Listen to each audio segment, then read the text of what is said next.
Hello, hello, hello, my beautiful soul. How are you?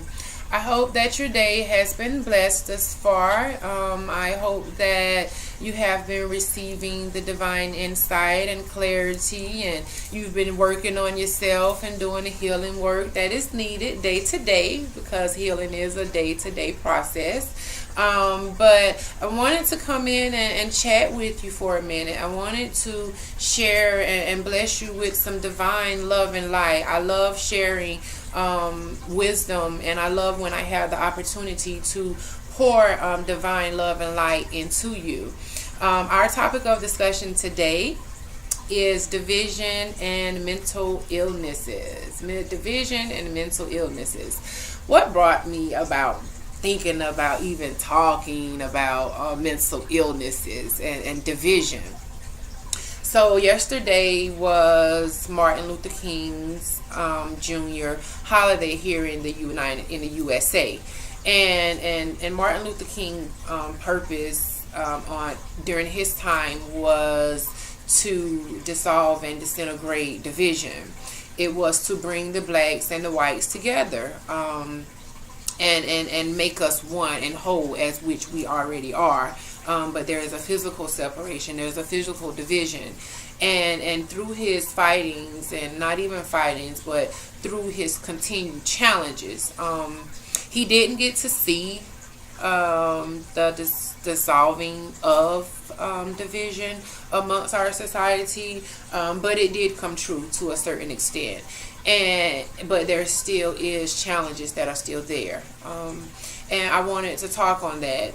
Division is something that we separate ourselves from. Division is something that I feel like is harmful. It is of low vibrational energy. We were not created to be divided. We were not created to be divided. And when we divide ourselves, we remove ourselves from our natural state of existence of who we are. So with Martin Luther King fighting and for our healing, it created a lot of mental illnesses. And to this day, right now as I speak, there is still division and there is still mental illness. I do feel like, and I do know that mental illness is actually on a rise. It's on a rise, and it's getting worse by the day. Past week or so, I've been seeing on the news and in social media a lot of different things happening to people out of depression states. And I wanted to touch on mental illness and depression because there is someone that needs this. I battled with it. Depression is not a nice place to be. Depression is not something to be taken lightly. But I will say depression is looked upon in a very biased or judgmental way in our society. And I just wanted to share with you that I am here for you. I am here for anyone that wants to bridge the gap and close the gap of the division amongst the mental ill people in our society.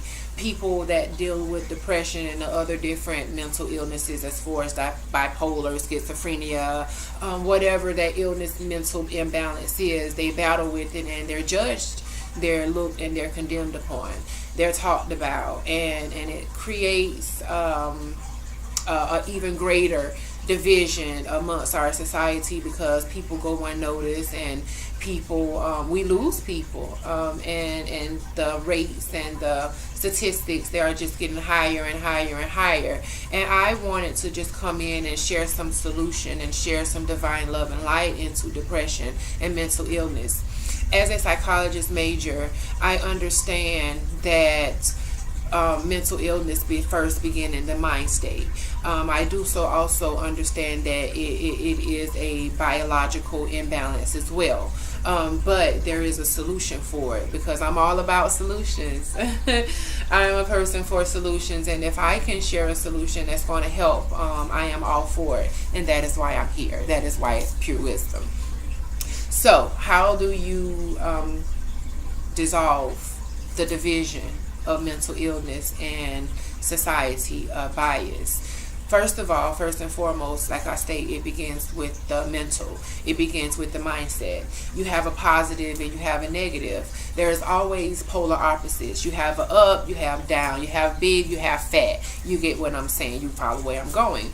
You know, you have all of these polar opposites. So you do have positive, you do have negative, and you do have light and you have dark.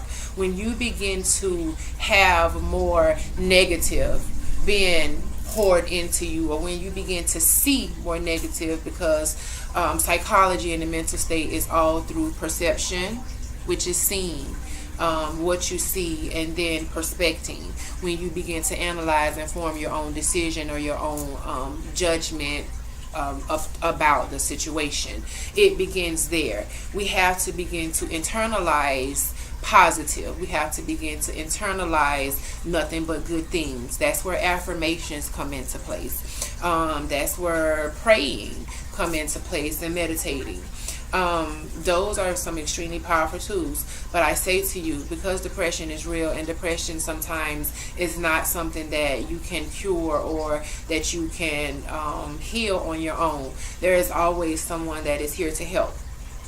I will say again, because mental illness is judged and condemned and looked upon in a certain sense in our society, going to a mental health facility is kind of like a stagger the line type thing. Some do, some don't.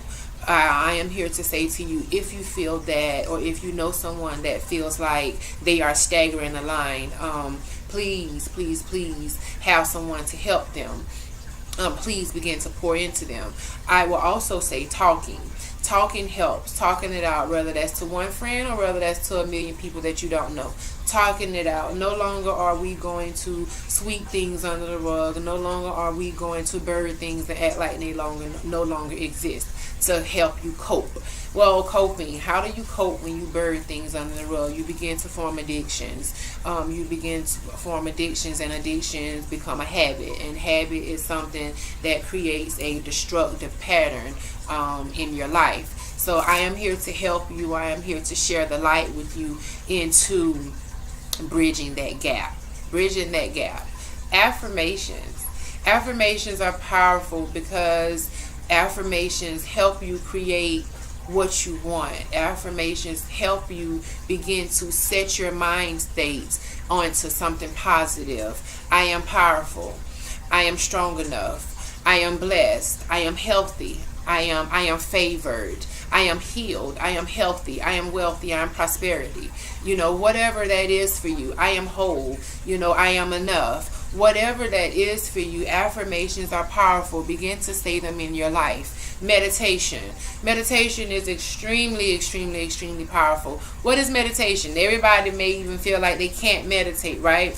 Meditation, you don't have to follow society's wording of meditation. You can just sit and be still. Don't do anything. Just sit and know that at that moment everything is okay. When you begin to form routine of that, everything will begin to become okay. But you have to form a routine. You have to create a positive habit. Prayer. I love prayer. I'm a praying woman. Prayer is extremely powerful. Prayer is your way to talking to God, talking to the Most High Creator, you know, talking to the universe and getting that out of you. Again, talking, you're taking it out. Many times we mask, all the time. Many people mask, and it's 2018. We are healing unapologetically. So I am here. Pure Wisdom is here to help you heal unapologetically here in 2018. It is your time. No more soaking, no more sorrow, no more feeling bad for yourself. There is enough help out here. There is enough friends, family, facilities. Whatever it is, there is enough for you begin to come outside of yourself. I am here to help you. I am your friend. I am your divine intuitive. I am your divine channel to your most high creator. And I want to be the one to help you. If I can't help you, then please reach out and talk to someone who does. Depression is a very serious killer. And I do want to say to you that you do not have to fight it alone. I do want to say that you are not in it alone. And I do want to say that you are coming out of it. This is my message. This is my divine channel, vessel, wisdom nugget for you on this beautiful Tuesday. Be blessed.